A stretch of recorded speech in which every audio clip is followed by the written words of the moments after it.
በቅርብ የተጠናቀቀው ዓለም ዋንጫ ስፔን ከአዳዲስ ፊቶች ጋር የዓለምን እግር ኳስ ለመቆጣጠር መነሳቷን ያሳበቀ ነው። ከአሸናፊው የላሮሃ ስብስብ 8ቱ የተገኙት ከባርሴሎና ነው። የቡድኑ አሯ የነበሩት ላሚን ያማልና ፓው ኩባርሲ የላማሲያ ፍሬ ሲሆኑ በፍጻሜው ጨዋታ ማሸነፊያዋን ያስቆጠረው ፌራን ቶሬስ በበኩሉ ከቫሌንሺያ ይገኝ እንጂ ከ2021 ጀምሮ ለብሉግራናዎቹ ሲጫወት ቆይቷል። ጉዳት እድለቢስ አድርጎት ከውድድሩ ውጭ የሆነው ፈርሚን ሎፔዝም ሆነም በቀጣይ ዓመታት የብሔራዊ ቡድኑ ቋሚ ተሰላፊ ይሆናል ተብሎ የሚገመተው ማርክ በርናል እየተጫወቱ የሚገኙትም በዚሁ በባርሴሎና ነው። ታዲያ በብሔራዊ ቡድን ደረጃ የዓለምን እግር ኳስ የተቆጣጠሩት የባርሳ ከዋክብት በቀጣይ ከሃንሲ ፍሊክ ጋር በመሆን በባርሴሎና የጀመሩትን የአሸናፊነት ስኬት ይቀጥላሉ ወይ የሚለው የሚጠበቅ ነው። ባሳለፍነው የውድድር ዘመን በጀርመናዊ አሰልጣኝ እየተመሩ የሊጉን ክብር ያሳኩት ባርሳዎች 95 ግቦችን ከመረብ ባዋሃዱበት የውድድር ዓመት ከምንጊዜም ተቀናቃኛቸው ሪያል ማድሪድ በ8 ነጥቦች ልቀው መጨረሳቸውም የሚታወስ ነው። እስከ ሩብ ፍጻሜው በተጓዙበት የአውሮፓ ሻምፒዮንስ ሊግም ሆነ በግማሽ ፍጻሜው በተሰናበቱበት ኮፓ ዴል ሬ አትሌቲኮ ማድሪድን መሻገር እንደተሳናቸውም የቅርብ ጊዜ ትውስታ ነው። ባርሴሎና የቅድመ ውድድር ዘመን ዝግጅቱን ወደ እንግሊዝ በማቅናት የሚያደርግ ይሆናል። 30 ተጫዋቾች በተካተቱበት ስብስብ ወደ አያክስ ያቀናል እየተባለ የሚገኘው ማርክ አንድሬ ተር ሽቴገን፣ የጉልበት ጉዳት ላይ የሚገኘው ፍራንኪ ዲዮንግና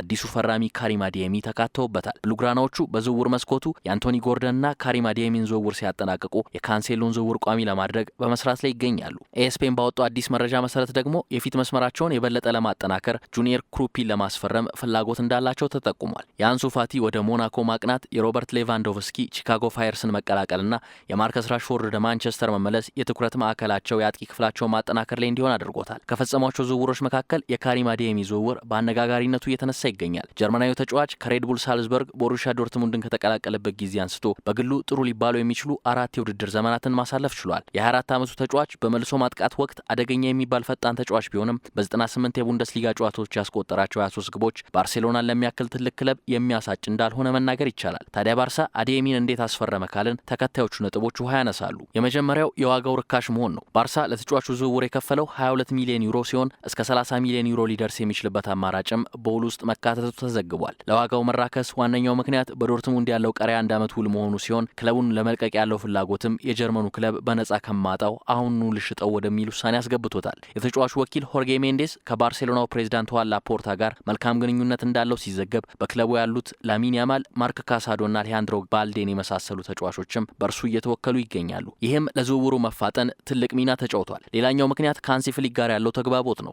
አዲየሚ ለመጀመሪያ ጊዜ የጀርመን ብሔራዊ ቡድን ማሊያን የለበሰው በአሰልጣኝ ሃንሲ ፍሊክ ስር ሲሆን ዳግም ከሳቸው ጋር የመስራት እድል ሲቀርብለትም አይኑን እንዳላሸ ተጠቁሟል። ነገርየውን በእግር ኳሳዊ መነጽር የምንገመግመው ከሆነም ባርሴሎና ዝውውሩን የፈለገባቸው ምክንያቶች ይኖራሉ። ቀዳሚው ሃንስ ፍሊክ ለሚጫወቱት የጨዋታ መንገድ ተስማሚ መሆኑ ነው። እሱም ሆነ ሌላኛው ፈራሚ አንቶኒ ጎርደን ያለ ኳስ ያላቸው ታታሪነት የሚደነቅ ነው። በዚህ ምክንያት የባርሴሎናን መከላከል ከፊት ጀምሮ በማገዝ ለተጋጣሚ ፈተና እንደሚሆን ይጠበቃል። ራሽፎርድን በ30 ሚሊዮን ዩሮ በቋሚነት የማስፈረም እድላቸውን ውድቅ ያደረጉት ባርሳዎች ለሱ ምትክ ሊጠቀሙትም እንደሚችሉ ይገመታል። እንግሊዛዊ አጥቂ አምና በ35 ጨዋታዎች ያስመዘገባቸውን 15 የግብ አስተዋጽኦች አዲየሚ ይሰጠናል የሚል መተማመን በባርሴሎና ሰዎች በኩል እንዳለም ተጠቁሟል።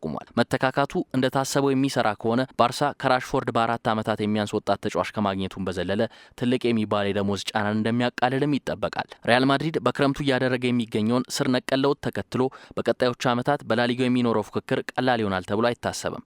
ባርሴሎናም ግን በክረምቱ ሀገራቸውን የዓለም ሻምፒዮን ያደረጉት ተጫዋቾች ላይ አዳዲስ ፈራሚዎችን ጨምሮ ከሃንሲ ፍሊክ ጋር ግሩም ዓመት እንደሚሰጠን ይጠበቃል።